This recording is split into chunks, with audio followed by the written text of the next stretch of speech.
Hail Mary, full of grace, the Lord is with thee. Blessed art thou among women, and blessed is the fruit of thy womb, Jesus. Holy Mary, Mother of God, pray for us sinners, now and at the hour of our death. Amen. Father, Son, and Spirit. Before we begin, you will have noticed that there's a flyer for a retreat, a Knights of the Immaculate retreat on your seats. Those of you who are men who would like to consider making it, please see Tim Murnane. Where's Tim? There's Tim over there on the corner. Father Paul Scalia is coming in. That's Scalia, Antonin's kid, if you will. And it's going to be a special call to men to be the builders and battlers that his book called us to be. And it'll be a tremendous retreat. There's already 200 men. We all have barely started recruiting, and already 200 men have signed up for it. So if you're interested, please sign up.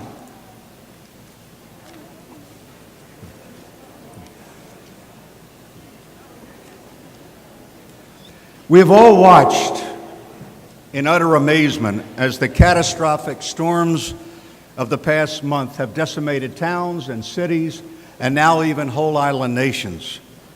And the nightmare always unfolds in precisely the same haunting sequence, doesn't it?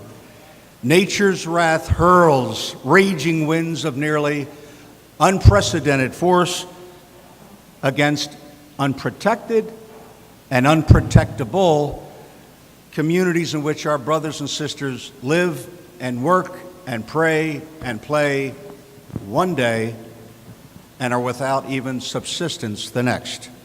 Torrential rain accompanies the winds. It scales the dunes, surges into the streets, and floods into homes and whole neighborhoods. It is toxic. It drives families from their homes and into what used to be streets but now are swollen rivers. There the families have to contend, if you can believe it, but we've seen it, with water filled with waste, snakes, and even in some cases reptiles. Some desperate drink the water. They become sick, but there's no place to go to be cured. It is hard to see this, isn't it? Over and over and over again, and not see in it a metaphor for our modern world. The raging winds and swollen rivers of the culture of death have breached our institutional bulwarks, and they have leached into our homes and our neighborhoods, destroying whole families, the very cornerstone of our societies. In the tsunami of polluted water in which we now find ourselves wading, we find spirit-eating forces that unleashed it.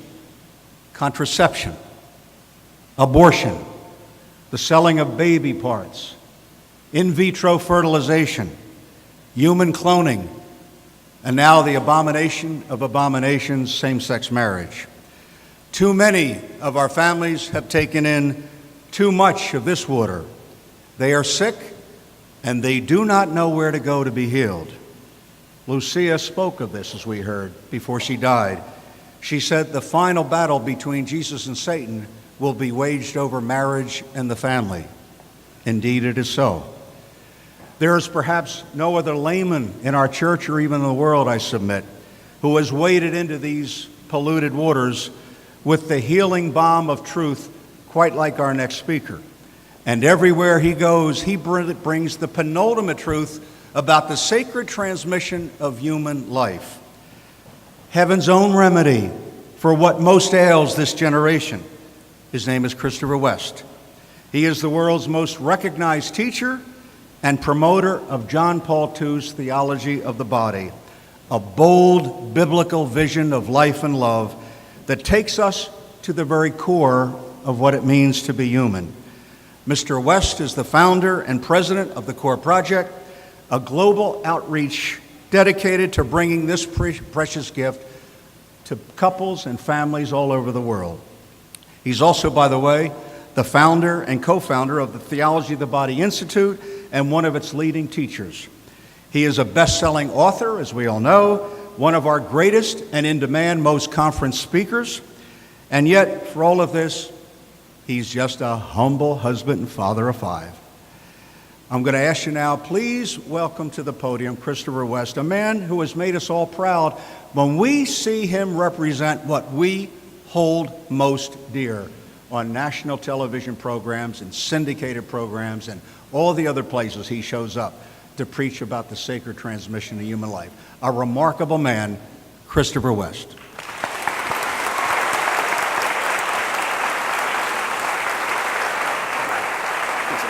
What do you want? I'm good.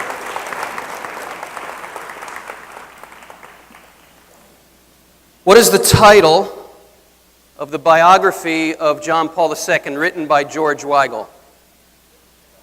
Witness to Hope.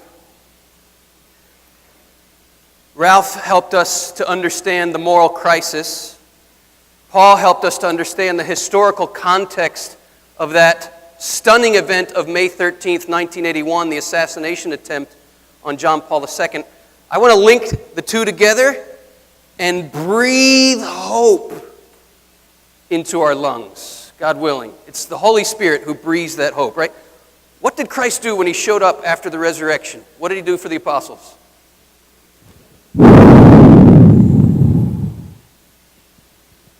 We live in dramatic times. We live in a time of darkness, of crisis. We need hope.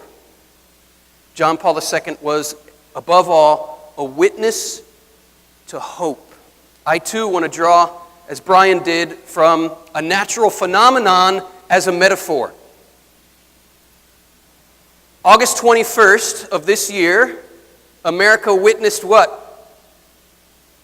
A total eclipse of the sun. As the moon passed directly in front of the sun, the moon's shadow, the darkest part of the shadow is called the umbra, crossed North America from coast to coast, giving millions of Americans a once-in-a-lifetime experience of witnessing a total eclipse of the sun. Did anybody here actually witness the total eclipse? Anybody drive to or fly to see the total eclipse? Now, before modern astronomers could explain the phenomenon of a total eclipse, eclipses were experiences of profound fear for humanity. It spelled doom, total darkness in the middle of the day. How does someone who doesn't have an understanding of how the cosmos works even understand that? People thought it was the end of the world.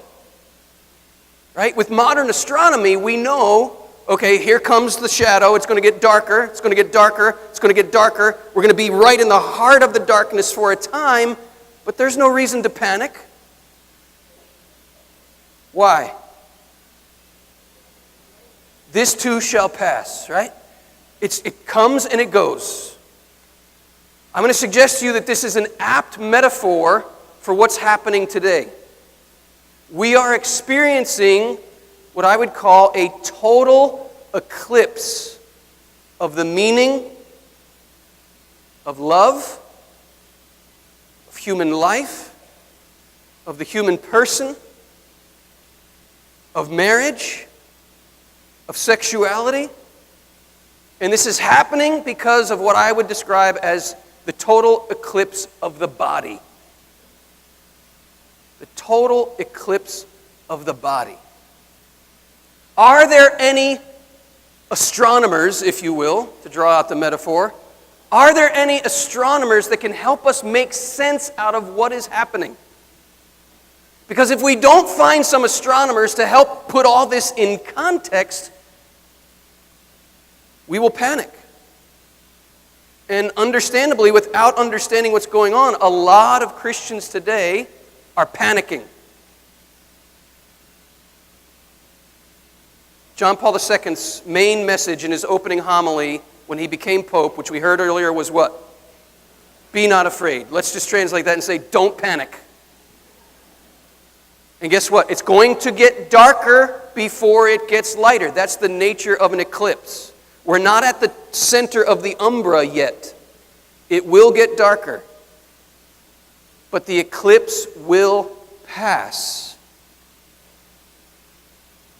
I want to point to 3 astronomers, if you will, in the modern world who help us understand what this eclipse is, and indeed that it will pass.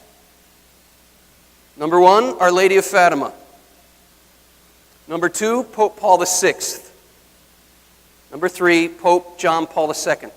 These are the three astronomers I want to point to. We've been hearing already today a lot about the messages of Fatima. I want to zoom in on the second secret, the second part of the message, which was this: Russia will spread her errors around the world. We rightly think of atheistic communism, right? And Paul gave us a very illuminating picture of some of that dynamic and the role of John Paul II and Ronald Reagan in bringing about the fall of communism. This is essential to the history of the 20th century and essential to understanding the errors of Russia. However, I want to suggest if we keep it at that level, we haven't gone to the real roots of the errors of Russia. I don't know if you remember this from a class you took in high school or college about Marxist philosophy, but Marx believed, and this is where the communist system had its birth, in Marxist philosophy, Marx believed that the fundamental struggle in humanity is between the classes, the rich and the poor, and he was rightly diagnosing a problem about these inequalities. But the medicine he offered for the sickness of inequality proved to be worse than the disease itself. But here's where we get to the deeper errors of Russia. This is from a manuscript written by Karl Marx and Friedrich Engels in the 1800s. Listen to this. The first division of labor, and therefore the first inequality that needs to be addressed, is that between man and woman for the propagation of children. Marx believed the fundamental class struggle was between man and woman in the propagation of children. And Engels affirmed this. He said, Marxist theory, listen to this, Marxist theory demands the abolition of the monogamous family as the fundamental economic unit of society.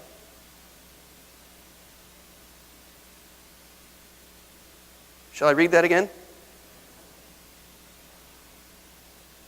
Engels affirmed that Marxist theory demands the abolition, the abolishment of what? Of the monogamous family as the fundamental economic unit of society.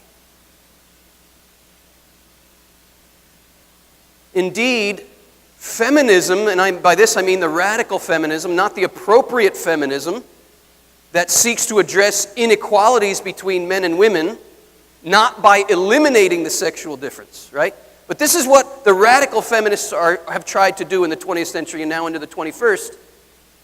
Again, rightly wanting to address a real problem of inequality in our mentalities, at the way we look at men and women, right? They have tried correctly to say this is a problem. Thanks be to God, finally in the 20th century, women stood up collectively and said, enough of this male domination and the exaggerating of sexual difference to favor men and to, as they say, keep women in their place. There are real injustices here that need to be addressed. But the solution, the medicine that radical feminists have offered for the disease has proved to be worse than the disease itself. And the solution has been to try to attempt to eliminate the sexual difference itself. Listen to what is her name? I can't even pronounce it. Shulamith, Shulamith Firestone, in a famous book called The Dialectic of Sex, written in the 1970s. Listen to what she says here. Just as the end goal of the socialist revolution was the elimination of the economic class distinction itself, right? So here she's referring to communism and Marxist theory. The way we solve the problem of inequality is to eliminate difference. But there will always be important differences in our humanity that are not meant to be eliminated, right? So Marx sought to eliminate class distinction.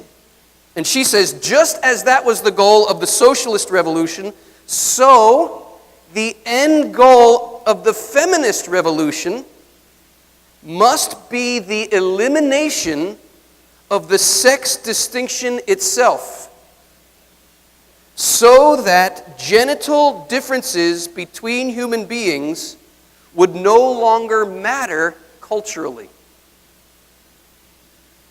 Is this not the world we're living in today? This eclipse of the body is turning us into a culture of no bodies. What do I mean? Think about this. Governments around the world today are demanding that we identify everybody without identifying any body. There is a divorce in the modern world between human identity and our incarnate reality as male and female. Human identity has become something that's posited in the mind. And this not only has roots in Marxist philosophy, it has deeper roots in Cartesian philosophy. Remember René Descartes? What was René Descartes' dictum? I think, therefore I am. René Descartes posited human identity in thought. And the body became something we think about and we dissect, but it's no longer us. The real me is my conscious thought. And so today, very logically, the Cartesian view of the world has become this: I think, therefore I am whatever I think I am. I think, therefore I am whatever I think I am. And at this point, we have made ourselves like God. Please raise your hand if you asked to exist.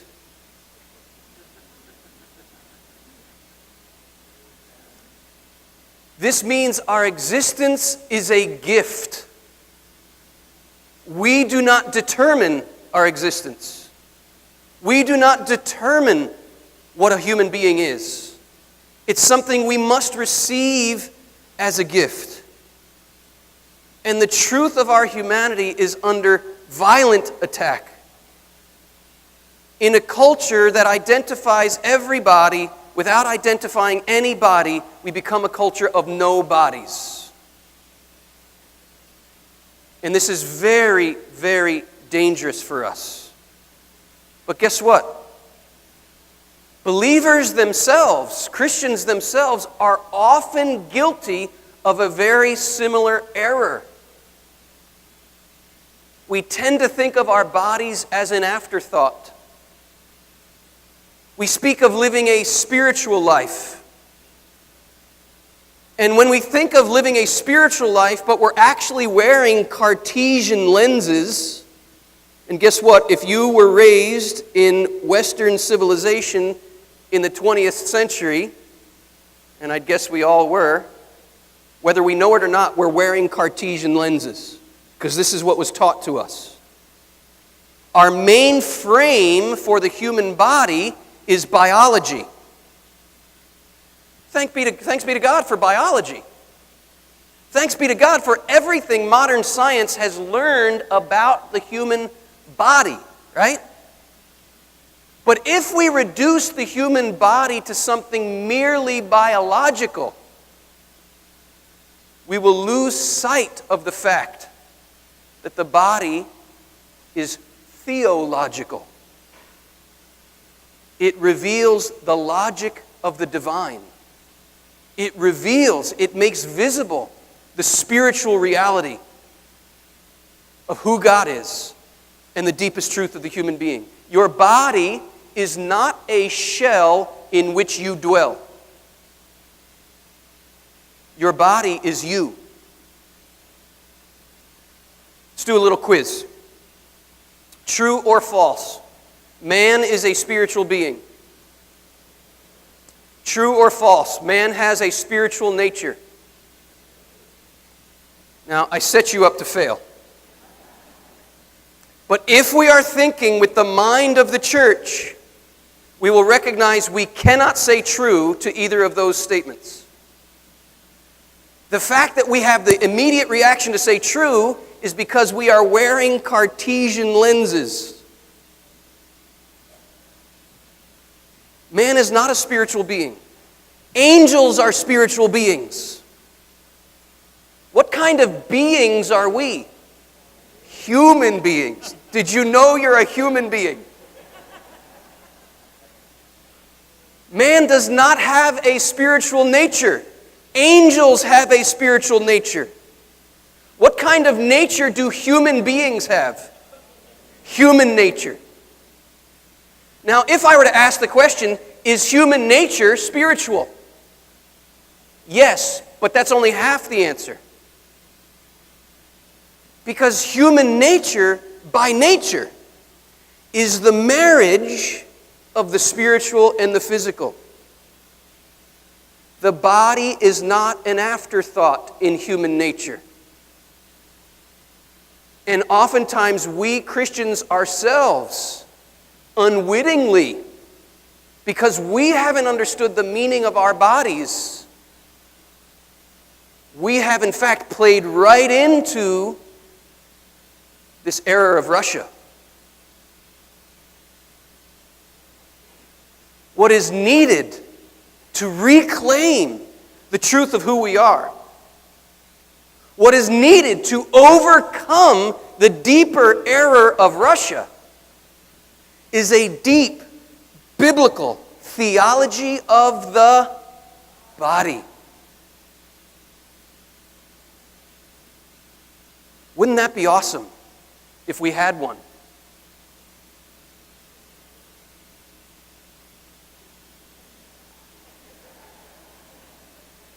We do. Given to us by St. John Paul II. Now let me tell you something about May 13th, 1981 you probably don't know about. It was a Wednesday, by the way, May 13th, 1981. It was a Wednesday.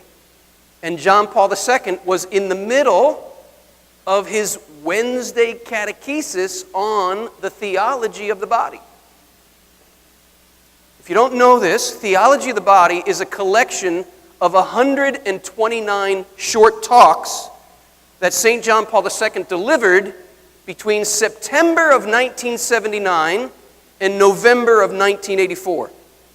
A 5-year series of biblical reflections drawing from all the riches of 2,000 years of Catholic theology, but taking us to a whole new level of understanding. John Paul II, week after week after week after week, was unfolding a biblical reflection on what it means that God created us male and female in His image and likeness. What's the deepest error of Russia? To eliminate the truth of what it means that we are made male and female.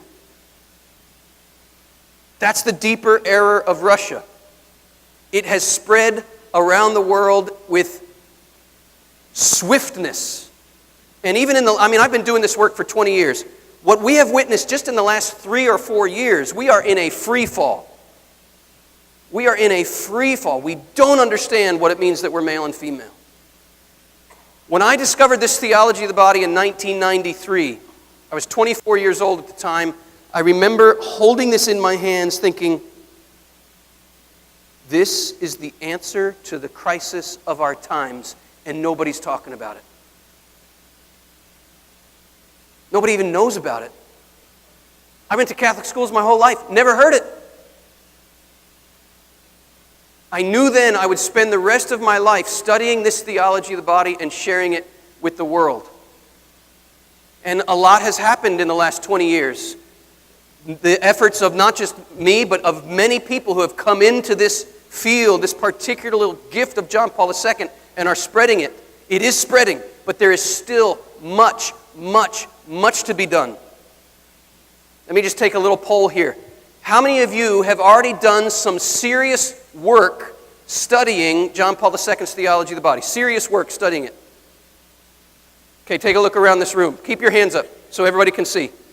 We have probably a dozen people, dozen hands up.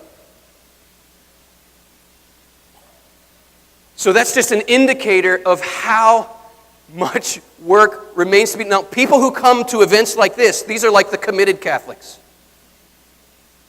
And a microscopic percentage of even the committed Catholics, they might have heard the term theology of the body. Oh, I've heard that. It's kind of floating around. I kind of know a little bit. I don't know what it means. I don't know why it's important to me.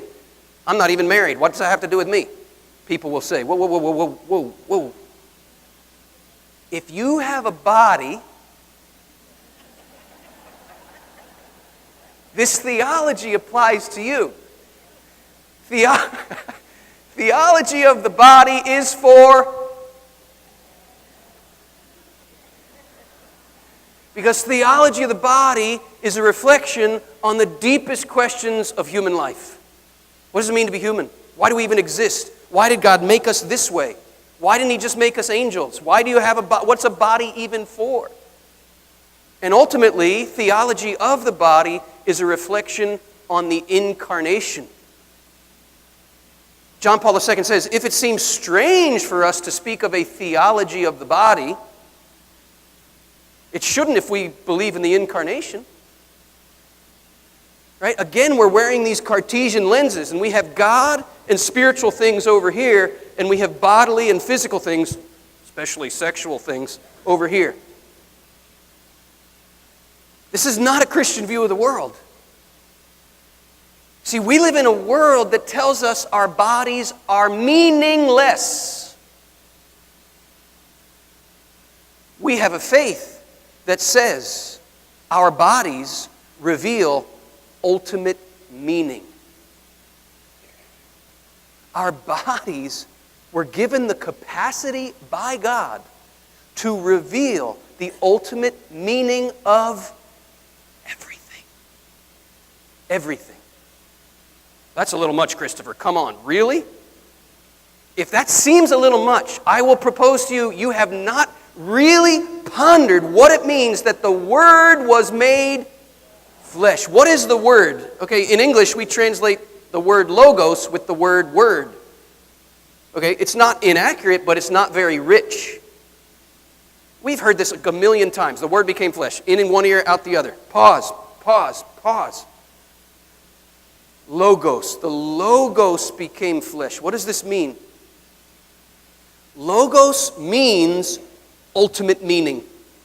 The ultimate truth behind everything. The ultimate reality behind everything. The ultimate logic behind everything took on flesh to reveal in the flesh the ultimate meaning of everything. The whole fullness of the deity came and dwelt among us bodily. This means your body and my body. Our bodies are not only biological, our bodies are theological. They reveal the logic of God. The problem is, in the modern world, we look at the body, as Jesus says, but we do not see. They look but do not see. They look but do not see. René Descartes taught us how to look at the body but not see the body.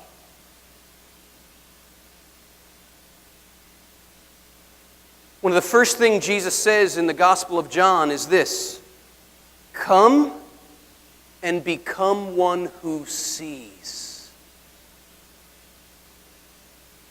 Come and become one who sees. See, it's not just those bad people out there in the culture who are blind. We're blind. We're blind.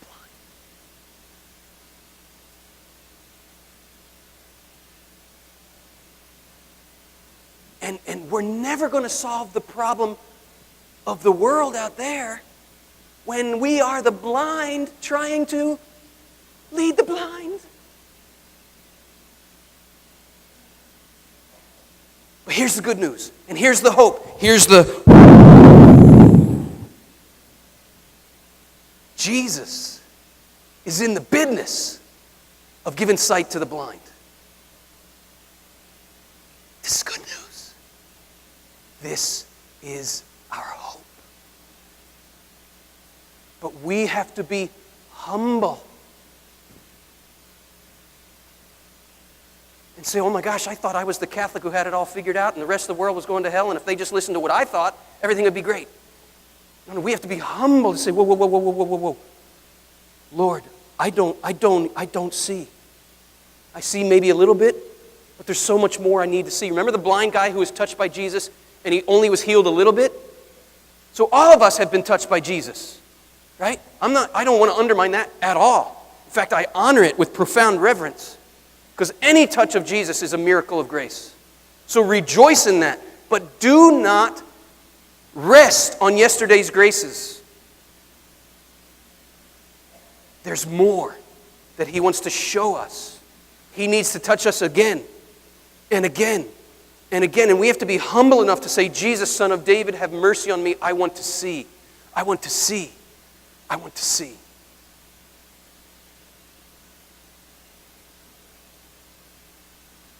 So, May 13th, 1981, John Paul II was in the middle of delivering the Wednesday audience addresses known as the Theology of the Body. What you probably don't know is that on that day, he was driving into St. Peter's Basilica, into the square, to announce the establishment of the John Paul II Institute for Studies on Marriage and Family, of which I am a proud graduate, that was to become his main arm for spreading the theology of the body around the world. He had a vision that every continent on the planet would have a John Paul II Institute in which the theology of the body was being taught in order to respond to the deepest error of Russia. Before he could announce the establishment of this institute that was going to spread theology of the body around the world, what happened?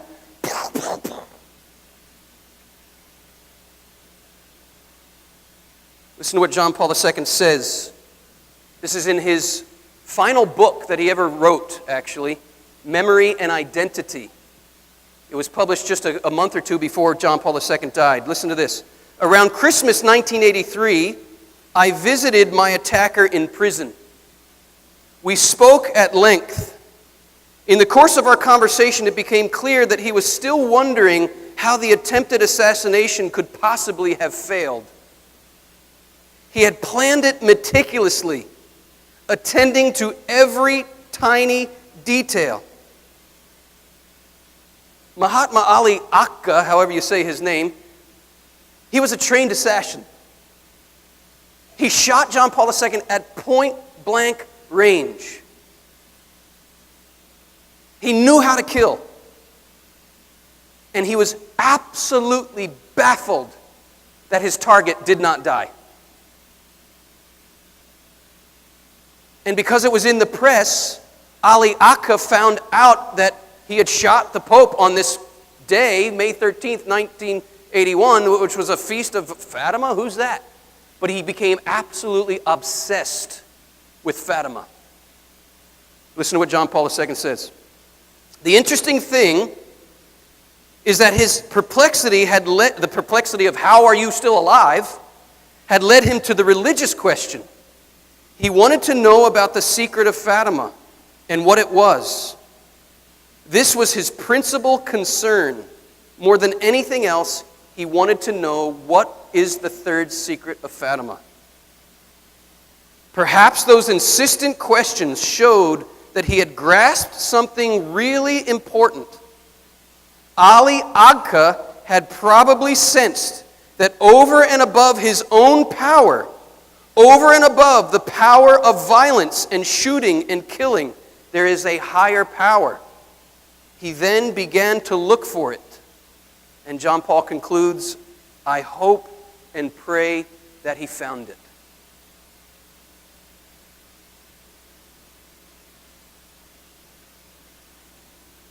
This total eclipse of the body that we are experiencing today is already and will continue to lead people to the religious question. It's what led me to the religious question. I was raised in the Catholic Church in the 70s and 80s. And the basic message was this: your desires are bad. They're only going to get you in trouble, especially those desires. You need to repress all that and follow all these rules and live a spiritual life. I call that the starvation diet gospel. This is Puritanism. This is not Catholicism. And most of us were raised on this version of things.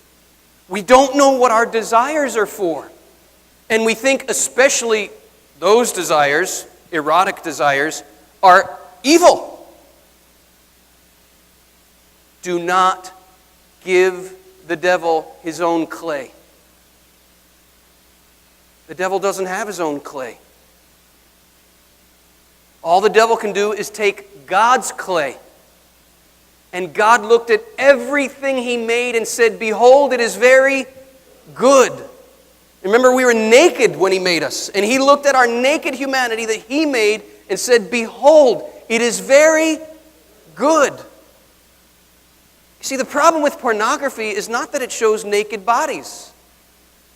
The Sistine Chapel shows naked bodies.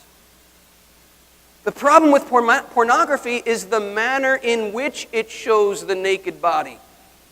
Pornography trains us to look at the naked body, but not see. See what? That's a person made in the image and likeness of God, with a destiny, with hopes and dreams, maybe with brothers and sisters, certainly with a mother and a father somewhere. This is a real person. The modern world has blinded us to the fact that the body reveals the person.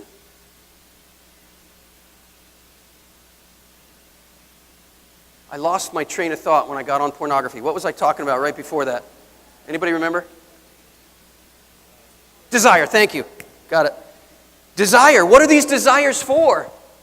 You see, if we don't know that Christianity is an invitation to a wedding feast that truly corresponds to what the church has always called eros. Eros. Eros is the yearning not for pornography. That's porneia.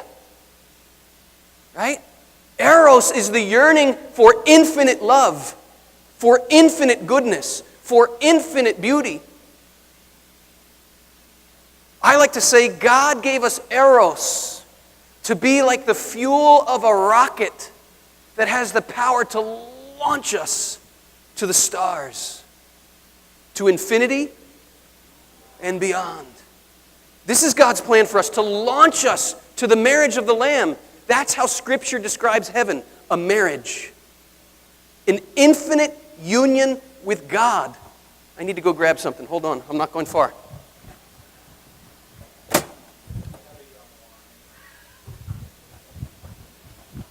I'm back. Who knows who this is? St. Teresa of Avila. How many are seeing this image of St. Teresa of Avila for the first time? Can I see a show of hands? This is called St. Teresa of Avila in Ecstasy. This is a painting that my son Thomas did when he was 15, but it's a painting of a marble statue you will find in a church outside Rome. It's one of the great masterpieces of Catholic art, of sacred art. Again, it's called Saint Teresa of Avila in Ecstasy. This is a bride who, even on planet Earth, began to taste something, just a little glimmer, of what Scripture calls the marriage of the Lamb. See, celibates are celibates not because the body is bad and evil and sex is dirty. Celibates are celibates because they skip the marriage that begins the Bible. You know, the Bible begins with a wedding in Eden. Do you know what Eden actually means? Here's the best we can do in English. Fertile pleasure park. God created us, male and female, in a fertile pleasure park. And His first commandment to man and woman in the fertile pleasure park is what? Be fertile in your pleasure. Am I making this up? You have a Bible, right? It's right there. The first commandment God gives the human race is be fertile. Be fertile. Throughout the Old Testament, God speaks of His love for His people as the love of a husband for his bride. In the New Testament, the love of the eternal bridegroom is literally embodied when the Word is made. Skip to the end of the story. The book of Revelation describes heaven how? As a wedding feast. Do you know what the first human words spoken in the Bible are? It's the words of a bridegroom rejoicing in the naked beauty of his bride. At last you are the one, bone of my bone and flesh of my flesh. Their union, when he says, at last you're the one, he's speaking of this yearning, this ache, this longing he didn't know what to do with. And here comes one who's like him, but different. Different precisely in a way that the two can become one flesh. And this union of the two in one flesh is so profound, so glorious, that in the normal course of events, the union of the two leads to a third. And John Paul II says, this is theology, not just biology. It's theology. Because here we catch a little glimpse of the mystery of the Trinity. That union of man and woman at the beginning of time was a sign that pointed to our ultimate destiny, what the Bible calls the marriage of the Lamb. Do you know what the final human words in the Bible are? It's the words of a bride rejoicing in the coming of the bridegroom. The Spirit and the bride say, "Come, Lord Jesus, come, come, come." Look at the Bible. The whole story is sandwiched between the love of a bridegroom for his bride and the love of a bride for her bridegroom. The whole story is sandwiched between the marriage of man and woman and the marriage of Christ and the church. And when we look to these two bookends, we have the key for understanding all that lies between. Here's the whole Bible in 5 words. God wants to marry us. That's the whole Bible in 5 words. And God wanted this eternal marital plan to be so plain to us, so obvious to us. He stamped an image of it right in our bodies by making us male and female and calling the two to become one flesh. This is why St. Paul says this one flesh union is a great mystery. And it refers to Christ and the church. Where does the church become one flesh with Christ? When the bridegroom Jesus Christ says to his bride, "This is my given up for." Make no mistake, at the source and summit of everything we believe as Catholics is the body of a bridegroom given up for his bride.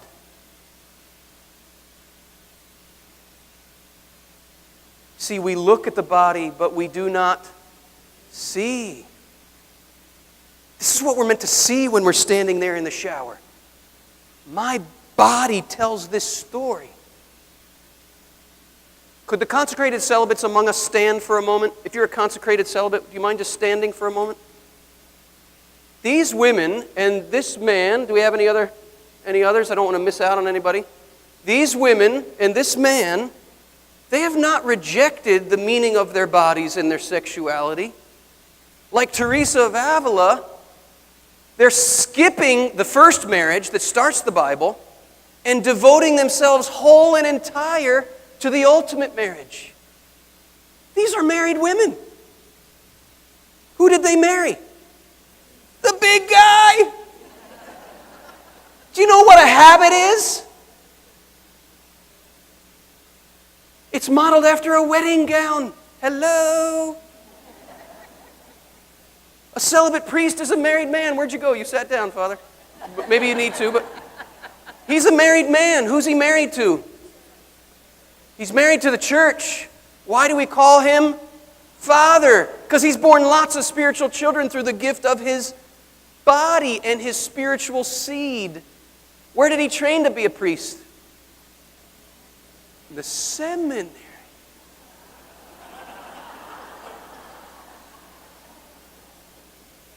If the church were consistent in her language, these women would have trained in an ovenary.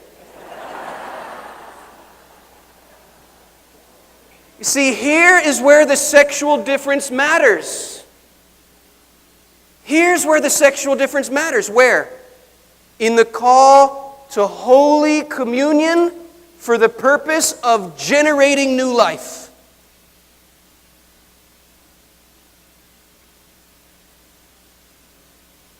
What's happening here? This is a bride who knows that the ultimate fulfillment of that fire within, that yearning, that ache, that so often we're told is bad and dirty and evil, and yes, it has gotten twisted up with sin, but Christ, here's the image, back to the rocket engines, right? The tragedy of original sin is that our rocket engines got inverted. This is why so many of us go out into the world seeking life, seeking joy, seeking happiness, and it all backfires on us. But what I learned from John Paul II is that Christ came into the world not to condemn those with inverted rocket engines, but to redirect our rocket engines to the stars. This is a woman whose rocket engines are aimed at the stars.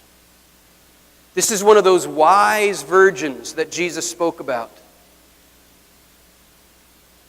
What did he say is the difference between the wise and the unwise virgins? The wise virgins have oil for their lamps. In other words, their lamps are lit on fire.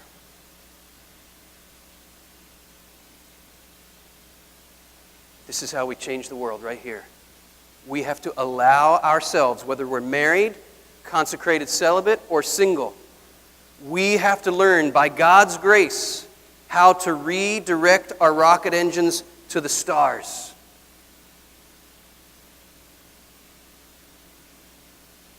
I spoke of 3 astronomers at the beginning. Our Lady of Fatima, we've been talking about her a good bit. We've been talking about John Paul II and his theology of the body a good bit. And we're seeing the connection between the errors of Russia and the importance of the theology of the body and why he was shot on that day, right? When John Paul II recovered from the assassination attempt, a year later, October 7th of 1982, he did establish the John Paul II Institute for Studies on Marriage and Family, and he explicitly put that institute under the protection of Our Lady of Fatima. Himself making the connection that Mary saved his life, at least in part, so that this theology of the body could reach the world. But now we have to bring Pope Paul VI into the picture as one of the prophets who understood the eclipse of the body that was taking place in the modern world.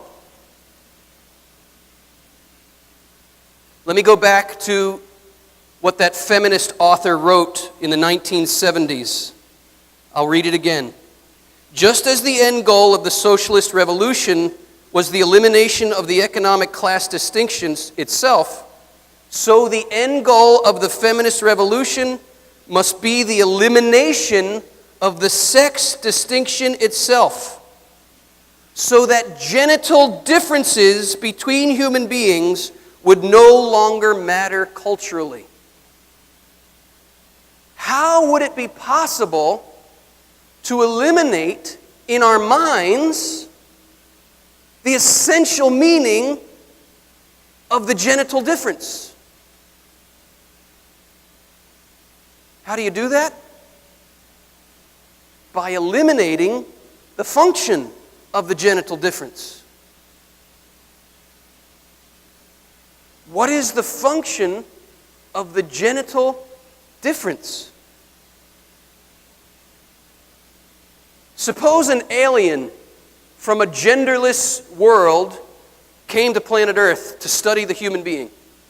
Coming from a genderless galaxy, this alien would land on planet Earth, and one of the first things he would notice is, oh, your species has two different manifestations, male and female. What's that all about? And in studying the human being, this alien would realize a man's body is complete in all of its functions, except for one. And a woman's body is complete in all of its functions, except for one. And in fact, the function of the man's body that's incomplete can only function if it's functioning in communion with a woman's body who's also incomplete on her own here, but they come together and this unfunctioning function begins to function. What function are we talking about? Generating new life. Generating new life. How important is this question? None of us would exist if our parents hadn't lived the truth of their gender. Guess what? You're not only the end result of your parents' sexual union, but of their parents, and their parents, and their parents, and their parents, and their parents, and their parents, and their parents, and their the whole way back to the beginning of time. Human history literally is determined by living the gender difference rightly. And by carrying out the basic function of the gender difference, which is to generate the next generation. Look at those words: gender, generate, generation. We see the same root in words like generous, genesis, progeny, genealogy. That Greek root gen, do you know what it means? To produce, to give birth to. The meaning of gender, contrary to the modern insistence, when we look at the etymology of the word, gender means this: the manner in which you generate. The manner in which you generate. When we reduce gender to a state of mind, I think, therefore I am whatever I think I am, how many genders are there? Have you noticed that the letters keep being added on to L, G, T, B, Q, X, Y, Z, L, M, N, O, P? Why? Because we keep coming up with new genders. Because I am whatever I think I am. A few years ago, Facebook changed its policy on the personal profile. It used to list male or female. A few years ago, it started listing over 50 gender options. There was a public outcry, not because there were too many, but because this was still too restrictive. I'm not making this up. And so Facebook came up with this option. Last time I checked, it listed male, female, and customize. Okay, so we laugh at the absurdity, because it is absurd. And if we don't laugh, we'll just weep. But maybe we need to learn how to weep.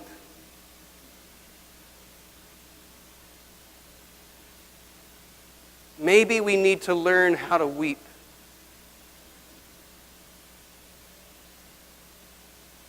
How do we fight this fight? How do we overcome these errors?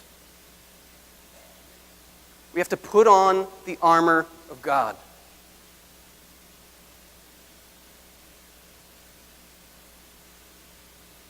And it's no mere coincidence that Ephesians chapter 6 comes after Ephesians chapter 5. Did you know that? Stupid humor aside, it is very, very significant. Why? Because in Ephesians chapter 5, we learn the ultimate meaning of gender. This is where St. Paul says, "For this reason, a man will leave his father and mother and be joined to his wife, and the two will become one flesh." For what reason? This is a great mystery, and it refers to Christ and the church. That's the ultimate meaning of gender. No wonder it's under such violent attack. Let me give you a visual. We're visual learners, and this is one of my favorite visuals I've come up with over the years. If you've seen me do this in a video series or on YouTube or something, just pretend you haven't. I want you to imagine this is the most beautiful painting you've ever seen in your life. Do I hear some oohs? Do I hear some ahs?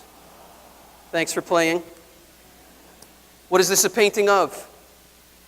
This is a painting of God's original vision of creating us male and female in the image and likeness of His own Trinitarian mystery. This is a painting of Adam and Eve in the garden, naked without shame. And it is the most beautiful painting we could possibly imagine. As we're learning, with the help of John Paul II, this painting is theological. It's a religious icon. This painting is a window to heaven. It's right in the Catechism. The joys of marital union as God created it to be. The Catechism says those are a foretaste. The joys of marriage and family life are a foretaste of what? Of the eternal marriage of the Lamb.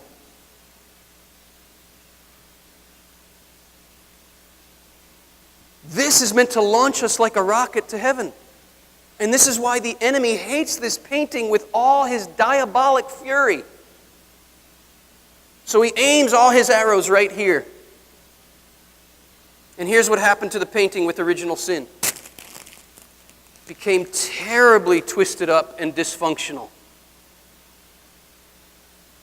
And here's the classic mistake of religious people. Religious people encounter this painting in its crumpled up form, and what does it look like? Trash. So what do we think the solution is? Throw it away. And this is why so many of us grow up in Catholic homes where the message that kind of hovers in the air is something like this. Spirit good, body bad. Especially those parts of the body. This is not Catholicism, this is Puritanism. Let me just do a little poll here. How many of you are raised in a Catholic home? Can I see a show of hands? Just about everybody. How many of you would say that in your Catholic upbringing, there was open, honest, normal, healthy, regular conversation about God's glorious, stupendously liberating plan for erotic desire. Please raise your hand. Take a look around. Take a look around. Seriously, take a look around. I see one hand going, and I think it's because her mom's giving her the elbow. 99% of us, 99% of us were raised on what I call the starvation diet gospel. No wonder there are so many converts to what I call the fast food gospel. What's the fast food gospel? The sexual revolution reached into this trash can, pulled this out, and started saying to the modern world, hey, don't you want to look at this? And because 99% of us were raised on the starvation diet version, when the sexual revolution started showing us the fast food, we're like, yeah, I want to look at that. Now please, be honest. If the only two choices are starve yourself or eat fast food, I don't know about you, but I'm going for the chicken nuggets. And don't lie to me, they taste good going down. But what happens if that becomes your diet? I'm not feeling very good. That's where I was in my college years. Remember I said these pains actually lead us to the religious question. It put me on my knees. This pain I was in put me on my knees in a college dorm in 1988.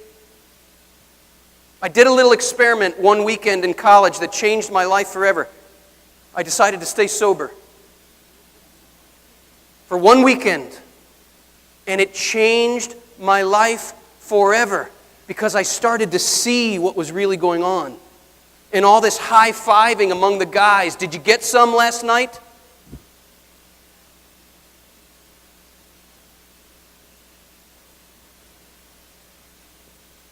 This is why we need to learn how to weep.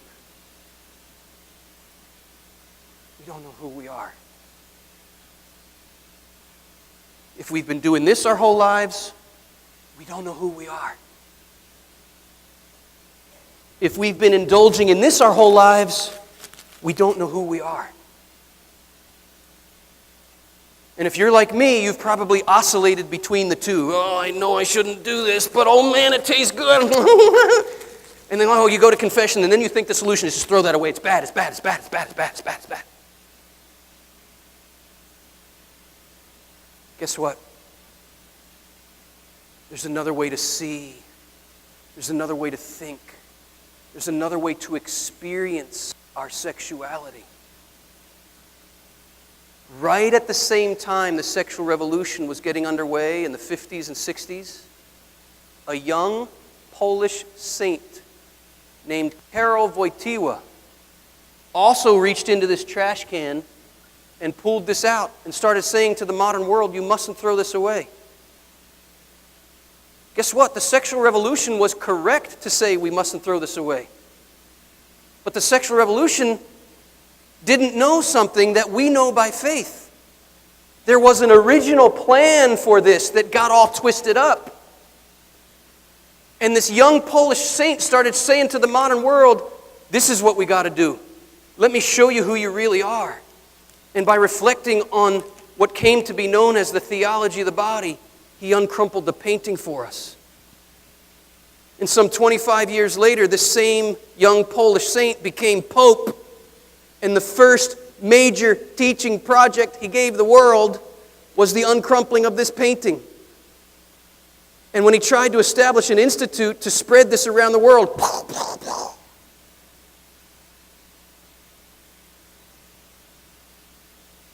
what does the theology of the body help us understand? It helps us understand the truth of human life. Put that in Latin, what do you have? Of human life, humane vitae. How many of you were alive in July 25th, 1968 when Pope Paul VI pronounced humane vitae? We've got a lot of old people here. I was born a year later. Thanks be to God, my mother was not on the pill, or I wouldn't exist. July 25th, 1968. It will be a day remembered in infamy because of the shockwaves it sent through the whole church and the whole world, from which we are still barely recovered. We're still recovering, and we're not recovered. We got a long way to go. In that document, Pope Paul VI said, in essence, genitals are meant to generate. And if we seek to render our genitals unable to generate, we will, as a church, as a people, as a nation, as a world, if we seek to render our genitals unable to generate, we will degenerate. He predicted 4 things.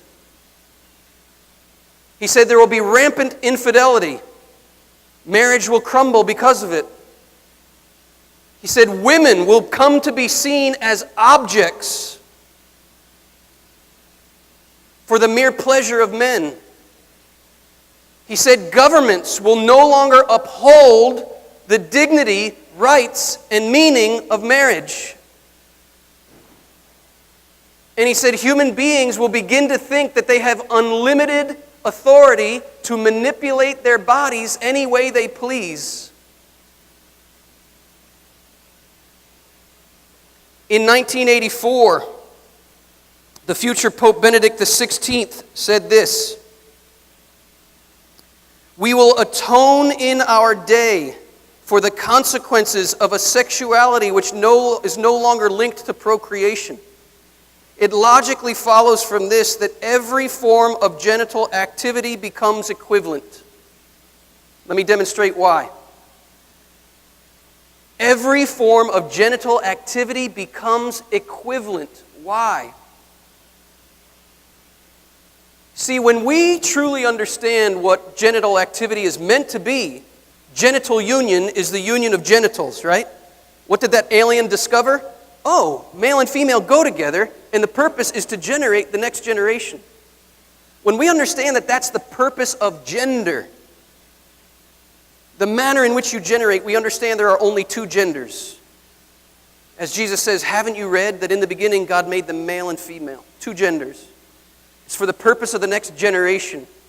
When we understand this, what a man and a woman can do with their genitals is totally unique.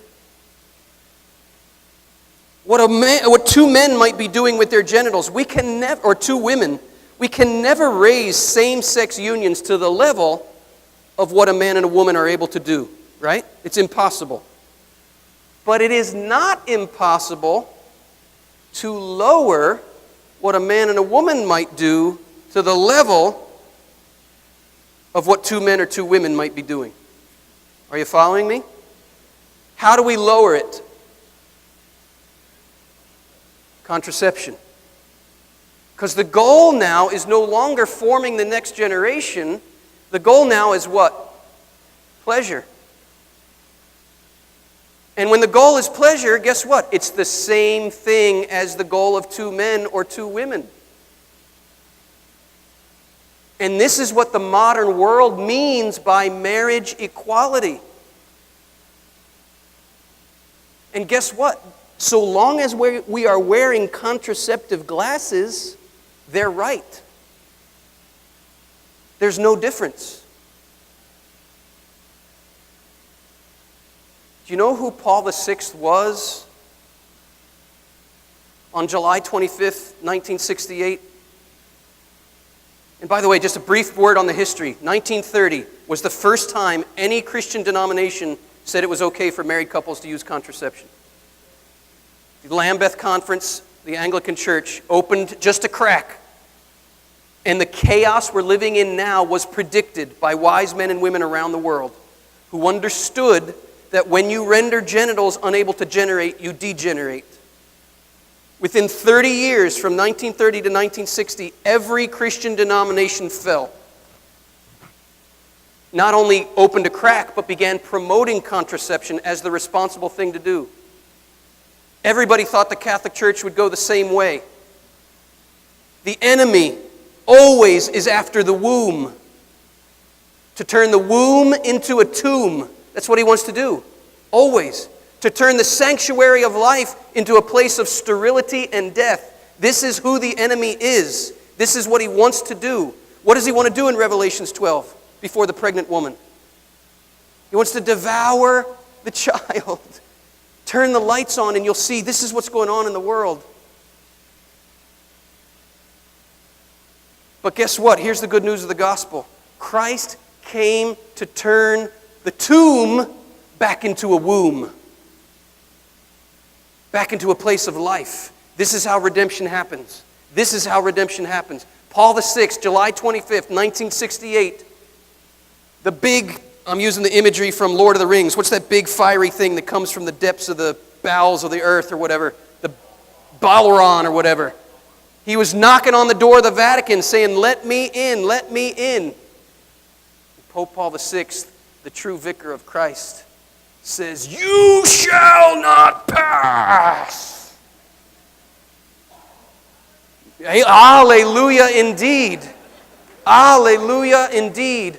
John Paul II's theology of the body was given to us for one specific reason, to help us understand in full the teaching of Humanae Vitae. These are the modern astronomers we need to realize what's going on in the world. We need Our Lady of Fatima. We need Paul VI. We need John Paul II. They help us understand, yes, it's getting dark, but there's no need to fear. What happened on the day Christ was crucified? There is an eclipse of the sun. It was the darkest of all days. On the darkest of all days, which we haven't even arrived at yet, do not despair. Do not freak out. Do not panic. Give it 3 days, and a glorious bridegroom will come forth like the sun. That's what Scripture says. The bridegroom comes forth like the sun, and we will see a great sign in the sky, a woman clothed with the sun, and her immaculate heart will triumph. What is the triumph of the Immaculate Heart? Ratzinger says the triumph of the Immaculate Heart can only be understood if we understand Jesus' words in the Sermon on the Mount.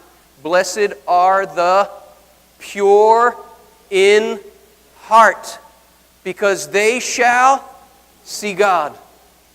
Christian purity is not this. It's not the rejection of the body. Christian purity is seeing the mystery of God revealed through the human body. What is the call of the triumph of the Immaculate Heart? It's a call for each and every one of us to come and become one who sees. How do we become one who sees? How do we become pure of heart? Through purifications. Painful purifications. All the saints talk about them. And all the saints say, this is why so few people really enter into the glory. This is why so few people really taste this glory. Because so few people are willing to go through the purifications that make us pure of heart. Because let's face it, where's my crumpled paper? Oh, let's face it. Doing this is much easier. Throwing that away is much easier than going through, oh man, this hurts to go through these purifications. This is painful business. It's not fun, but it's so rewarding. I close with this. Thank you for your patience. Final thought. How do we win this battle? How do we become true warriors so that the Immaculate Heart triumphs in our lives? We've got to stop worrying, per se, about what's going on out there. Because 9 times out of 10, it's a cop-out from looking at what's really going on in here. We can't change the world. I can only look at what's going on in me. Saints change the world. Always. And the only way to become a saint is to look at what's going on in here. Don't look at what's going on up there. Look at what's going on in here. And be willing to expose to the purifying light of God's love all that's broken inside. All of it.